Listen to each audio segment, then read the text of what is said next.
여러분, 프랑켄슈타인에 나오는 그 괴물의 모습 다 기억하시나요? 이마는 뭔가 꼬맨 자국 같은 게 있고 얼굴 양옆에 나사 같은 못이 박혀있는, 등치는 엄청 크고 얼굴은 창백한 아주 괴기스럽고 흉측한 그런 괴물의 모습이죠. 그런데 우리가 이 괴물을 프랑켄슈타인이라고 잘못 알고 있는데, 프랑켄슈타인은 이 괴물의 이름이 아니라 이 괴물을 만든 과학자의 이름이죠. 그리고 이 괴물은 정작 아무 이름이 없습니다. 괴물에게 아무 이름을 붙여주지 않을 정도로 이 프랑켄슈타인 박사가 자기가 만들어 놓은 이 괴물을 엄청 싫어했죠. 혐오하고 끔찍하고 공포스럽게 여겼습니다. 만들 때에는 열정을 다해서 야심차게 만들었는데 그 결과가 자기 마음에 하나도 들지 않으니까 자기가 만들어 놓은 그 괴물을 미워하고 내쳐버리죠. 나몰라라 하고 세상에 홀로 버려둡니다. 이 괴물은 이제 세상에 나가서 사람들하고 교류하고 싶어 하죠. 그런데 누가 좋아하나요? 그 흉측한 외모, 사람들이 다 싫어하고 다 미워하고 이 괴물을 학대합니다. 인간들에게 그렇게 이제 거절을 당하면서 그 마음속에 세상에 대한 분노와 적개심이 점점점 커져나게 되는 것이죠. 그래서 진짜로 괴물이 되어 갑니다. 나를 미워하는 이 모든 세상에 대해 증오를 품게 되고, 궁극적으로 나를 이렇게 만들어 놓고 책임지지 않는 그 과학자에게, 그 프랑켄슈타인에게 복수하려고 들게 되죠. 그래서 그 프랑켄슈타인의 친구, 가족들을 차례대로 죽입니다. 프랑켄슈타인 박사도 너무 증오가 차올라서 이 괴물을 또 죽이려고 하죠. 결국 이 괴물을 죽이려고 이 박사가 길을 떠나는데 그 여정 속에서 결국에는 또 죽게 됩니다. 그 박사의 죽음을 이 괴물이 이제 알게 되고, 본인도 그 마음속에 있었던 복수심을 내려놓고 조용히 그냥 세상을 떠나게 되죠. 그리고 스스로 목숨을 끊습니다. 이야기가 비극이죠. 과학자는 자기가 만든 이 괴물을 미워했고, 이 괴물도 자기를 버린 이 과학자를 미워했습니다. 그래서 비극으로 치닫게 되죠. 이 비극의 시작의 책임은 프랑켄슈타인 과학자에게 있죠. 자기가 만들어 놓고 자기가 그거를 혐오스러워하고 미워하면 어떡해요? 자기가 만들어 놓고 자기가 그걸 버려두면 어떡해요? 거기서부터 비극이 시작된 겁니다. 만약에 이 과학자가 이 괴물을 편견을 갖지 않고 대하고 따뜻하게 대해주고 세상을 살아갈 수 있도록 옆에서 훈련해주고 그렇게 아버지 같은 존재가 되어줬다면 이 괴물은 분명히 달라졌을 겁니다. 어쩌면 이 괴물은 프랑켄슈타인 과학자를 자기 아버지라고 그렇게 여기고 싶었는지도 모르죠. 저분이 나를 인정해주고 내게 관심을 가져주고 나를 사랑해주고 이 세상에서 내가 살아갈 수 있도록 곁에서 도와주고 책임져 주기를 바랬는데 그거를 받지 못한 겁니다.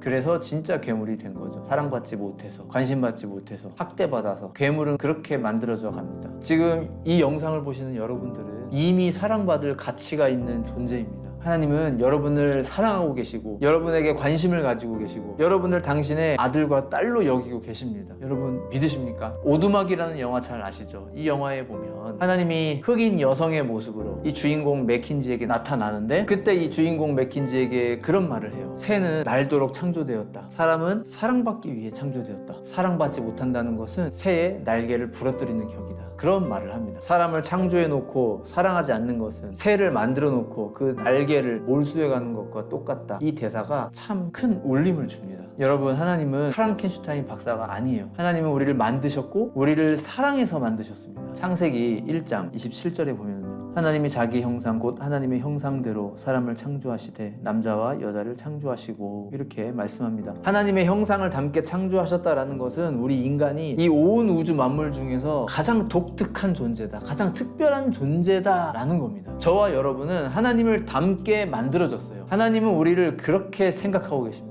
그런데 인간이 하나님을 떠났죠. 배반했죠. 등 돌렸습니다. 그 역사가 구약의 역사들이잖아요. 그러자 이번에 하나님이 이렇게 나오시죠. 요한복음 3장 16절에 보시면, 하나님이 세상을 이처럼 사랑하사 독생자를 주셨으니 이는 그를 믿는 자마다 멸망하지 않고 영생을 얻게 하려 하심이라. 독생자를 내어주셨다라는 것은 하나님 자신을 내어주셨다라는 말과 같은 말이에요. 하나님은 우리를 당신을 닮도록 특별하게 창조하셨는데, 당신을 닮도록 특별하게 창조한 그 피조물들이 당신에게 등을 돌리고 불순종하고 배반하니까 이번에는 하나님 당신 자신을 우리를 위해서 내어주셨다라는 거예요. 우리가 무슨 말을 더 해야 될까요? 하나님은 우리가 때로 믿음대로 살지 못할 때, 연약해져서 범죄할 때, 심지어 괴물 같은 말이나 행동이 언뜻 나올 때, 그때도 우리를 포기하지 않으십니다. 그분의 뜻대로 우리가 살지 못했다고 해서 우리를 혐오하시거나 미워하시거나 방치하시거나 버리시지 않으세요. 하나님은 여전히 우리에게 관심을 가지고 돌보고 계시고 어떻게든 우리와 대화하고 싶어 하시고 교제하고 싶어 하십니다. 남은 한 주간 여러분 이것을 잠잠히 마음속에 믿으셨으면 좋겠어요. 내 눈에 보이는 현실은 내 마음을 무너지게 만든다 할지라도 하나님 말씀에 그렇게 약속되었으니, 기록되었으니 그 말씀을 믿고 붙잡고 하나님이 나를 돌보고 계신다, 하나님이 나를 잠잠히 사랑하고 계신다, 이것을 꼭 손에서 놓치지 마시고 마시기를 바랍니다. 하나님은 괴물 같은 사람도, 죄인 중에 괴수라도 그분을 닮게 만드시려고 하세요. 예수님을 닮도록 만드시려고 하세요. 절대로 우리를 포기하지 않으십니다. 오늘 하루도, 이번 한 주간도 그 하나님 붙드시고 위로와 소망을 얻으시기를 간절히 축복합니다. 감사합니다.